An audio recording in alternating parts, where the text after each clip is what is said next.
আসসালামু আলাইকুম বন্ধুরা, তোমরা সবাই কেমন আছো? আশা করি ভালো আছো।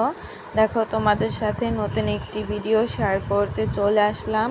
দেখো এখানে কি সুন্দর মাশাল্লাহ মিষ্টি কুদুর ডোকা হয়েছে। আমাদের বাড়ির পালানেই, বাড়ির সামনেই, আমরা পালান বলতে বাড়ির সামনেই বুঝে থাকি। এখানে আমি কিছু দাঁড়াও নিয়েছি। দেখো এক জায়গায় দাঁড়া ক্ষেত রয়েছে, দাঁড়া নিয়েছি, মিষ্টি কুমড়োর ডগা নিয়েছি, দাঁড়া আর আলুগুলো কেটে নিয়েছি সুন্দর করে।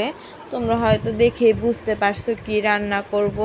হ্যাঁ, মিষ্টি কুদুর ডোকা দিয়ে, দাঁড়া দিয়ে, আলু দিয়ে আজকে রান্না করব মুসুরির ডাল চচ্চড়ি।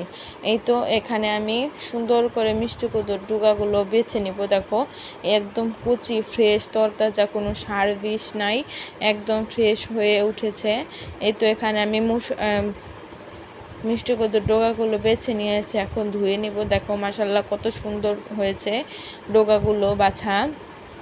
কে কে মিষ্টি কুদুর শাক খেতে পছন্দ করো আমার কমেন্টে বলে যেও। এখানে আমি কিছু মুসুরির ডালও নিয়েছি, মুসুরির ডালগুলো আমি ভালো করে ধুয়ে নিয়েছি।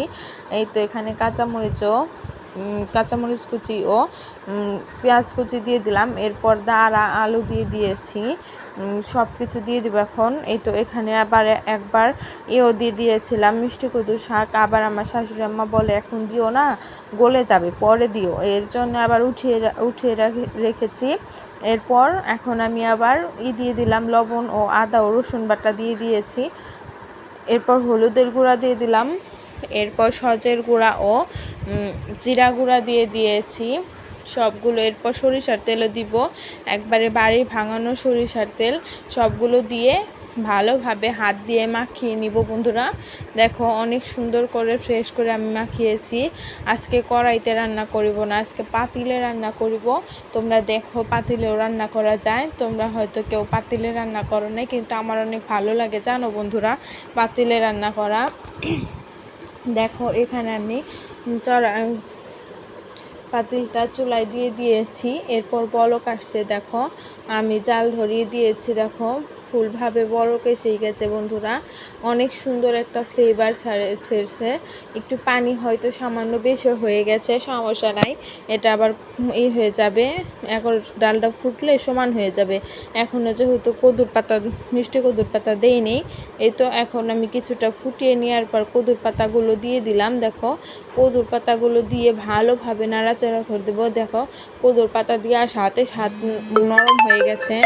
এই তো এখানে আমি কদুর পাতাগুলো দিয়ে আবারও বলক আনিয়ে ফেলছি বন্ধুরা। দেখো এভাবে বেশ অনেকক্ষণ ফুটাতে হয়েছে। এখনকার মসুরির ডাল তো ফুটতে চায় না, অনেক সময় লেগেছে ফুটার জন্য।